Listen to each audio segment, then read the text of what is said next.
자, 안녕하세요. 통합사회 시작해 보도록 하겠습니다.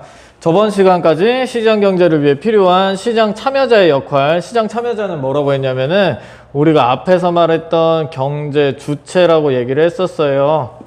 경제 주체 뭐뭐 있었냐면은 우리 교과서에 나온 순서대로 얘기를 할게요. 정부, 기업, 그리고 노동자, 그리고 개인. 요거 뭉뚱그려서 그냥 가계라고 보면 될 것 같아요. 근데 우리 어디까지 봤냐면은 정부 봤고 기업 봤고 노동자 봤어요. 그죠? 정부는 각종 시장 실패에 대해서 열심히 조절해 나가는 능력. 기업은 이윤 극대화, 고용 창출. 고용 창출 어려운 말이 아니라 열심히 일을 해서 노동자들이 필요한 일자리를 만들어낸다는 데에 있죠. 그리고 노동자들은 기업이랑 같이 공생, 상생하는 거예요. 그러니까 같이 살아나간다는 거죠. 노동자의 권리만 주장해서 열심히 파업을, 만약에 예를 들어서 노동자가 노동 3권 중에 이제 단체 행동권 사용해서 파업을 했는데 파업을 6개월 하고 1년을 해요. 그러면 기업이 1년 동안 돈을 못 벌 거 아니에요. 일을 안 하니까. 그럼 기업이 망하겠죠. 그러면 노동자는 지금 권리를 행사하는, 기업을 망치자고 하는 게 아니잖아. 자기의 권리를 얻자고 하는 거지. 둘이 같이 잘 어우러져서 살아가야 된다. 그래서 열심히 부를 생산을 해내야지 우리가 배부르게 살 수 있겠죠? 그런 겁니다. 지금 시장 경제를 위해 필요한 시장 참여자의 역할은 뭐냐면 시장 경제 자체를 건강하게 만들자는 거잖아요. 그런 포인트를 놓치지 않고 계속 봤으면 좋겠습니다. 그래서 마지막으로 개인이 어떻게 행동을 해야 되는지에 대해서 볼게요. 이 부분은 어려운 내용들이 아니라 약간 도덕적이고 상식적인 부분일 수 있기 때문에 교과서 같이 보면서 볼게요. 교과서 페이지는 143페이지예요. 143페이지. 자, 보면은 굵은 글씨만 볼게요. 자, 소비자 주권. 또 하나 더 나오는데 뭐냐면은 윤리적 소비. 자, 물건을 선택하고 소비할 수 있는 권리는 누구에게 있냐면은 소비자에게 있다는 거예요. 그래서 우리가 소비에 대해서 계획적이고 구체적으로 좀 자신에게 필요한 거 비판적으로 분석하고 이런 내용들 써 있네요. 그러니까 소비를 할 때 무분별하게 하지 말자. 무분별하게 하지 말자. 그러니까 막 쓰지 말자. 이런 거죠. 자, 윤리적 소비는 뭐냐면은 환경을 고려하자인 것 같아요. 지금 맥락을 보면 환경을 고려하자. 한마디로 정의를 하자면 고려하자. 자, 우리가 소비를 할 때 환경도 생각을 같이 하자라는 거예요. 우리가 만든 물건들은 전부 다 지구상의 어떤 물건들을 다 변형시키고 제조해서 만든 것들이기 때문에 지구를 당연히 깎아 먹을 수밖에 없어요. 자, 이 말을 정확하게 이해를 해야 됩니다. 여러분, 무슨 뜻이냐면 오염물질을 0으로 만들면 좋을까요? 를 고민을 해봐야 되는 거예요. 여러분, 오염물질이 만약에 국가에서 배출되는 오염물질의 양이 0이 된다라고 생각하면은 그거는 좋다라고 생각한다면 그건 착각이에요. 다시, 오염물질이 0이 된다라고 생각하면은 우리에게 좋은 게 아닙니다. 그거는 원시시대로 돌아가자는 얘기밖에 안 돼요. 우리가 먹고 자고 입고 하는 모든 것들 있죠. 이 모든 것들은 지금까지 우리 인류가 일궈낸 과학기술의 산물이에요. 그 과학기술 안에서는 당연히 오염이 존재할 수밖에 없고 우리가 그리고 지금까지 만들어 놓은 것 이외에 앞으로 살아가면서 유지할 우리 라이프 스타일을 유지할 때 필요한 자원들을 생산해내고 그 삶을 더 발전적으로 만들어 나가기 위해서는 당연하게도 오염물질이 있어야 되는 거예요. 어느 정도. 하지만 그 오염물질의 정도가 도를 지나쳐서 자연적으로 이렇게 회복할 수 없는 수준에 이르른다면 문제가 되겠죠. 그쵸? 그래서 우리가 환경에 대해서 생각을 할 때는 무조건적으로 환경물질을 줄이자라는 게 아니라 적절하게 생산하자가 정답입니다. 그게 맞는 거예요. 하지만 그렇다고 해서 또 막 쓰레기 같은 거, 우리는 현대인이라면은 커피를 무조건 마셔야지 하면서 일회용품 막 여기저기 버리고 버스 정류장에 일회용품 막 산더미처럼 쌓여 있고 이런 거는 아니고요.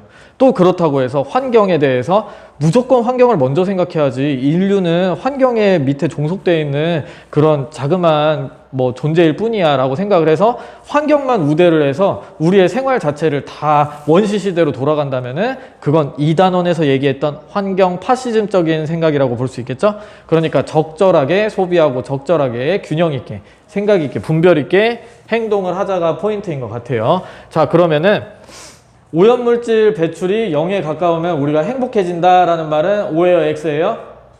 X라는 거 알고서 그거랑 관련해서 하나 고민해 볼 수 있을 만한 정부의 제도 하나 볼게요. 자, 환경물질에 환경물질이 아니라 오염물질이죠. 자,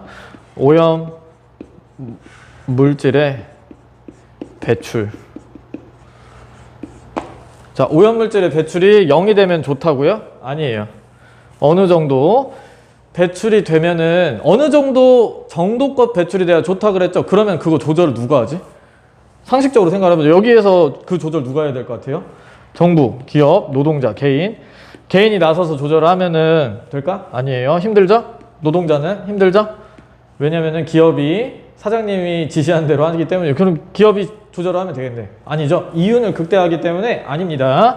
그러면 요거를 조절할 수 있는 주체는 누구냐? 정부라고 볼 수 있어요. 그래서 정부에서 오염물질의 배출에 관해서 하고 있는 정책이 있는데 요거는 조금 상식적인 부분일 수 있고 교과서 어디에선가는 당연히 나올 수 있는 부분이라서 우리가 한번 봤으면 좋겠어요. 뭐냐면은 배출권 거래제예요.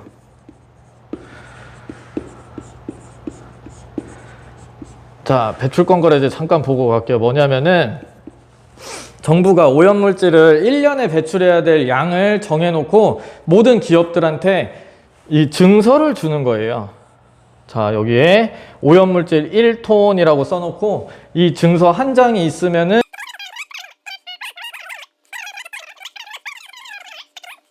이런 기업들 간의 배출권 시장이 형성이 돼서 배출권을 왔다 갔다 하더라도 결국에 배출권은 딱 40장만 존재를 하기 때문에 오염물질의 배출을 조절할 수 있게 되는 겁니다. 네, 그래서 지금 143페이지 개인의 소비 보다가 뭐 환경 얘기하다가 오염물질 배출권까지 왔는데, 네, 여기까지 개인의 내용 보고 144페이지에 문제 한번 같이 마지막으로 풀어보고 마무리하겠습니다. 문제 풀어보세요.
자, 1번 문제 보겠습니다. 네, 144페이지 문제. 144페이지 문제. 자, 1번 문제. 국방 및 치안 서비스 가로등과 같이 공동으로 이용할 수 있는 재화 서비스를 뭐라고 한다? 1번에 공공재. 그 다음에 시장 경제에선 이것을 공급이 부족해질 수 있다. 그죠? 자, 2번, 1번에 1번이었죠? 1번에 2번 볼게요. 어떤 경제 주체의 활동이 다른 사람들 의도하지 않은 손해나 이익을 줘서 사회적으로 과소 생산이 이루어지는 것을 뭐라고 해요? 독과점 문제 아니죠? 외부 효과라고 합니다. 자, 2번 문제 볼게요. 가로 1번. 독점, 과점 방지하고 기업 간 공정한 경쟁이 이루어질수록 관리 감독하는 준사법기관. 네, 공정거래위원회.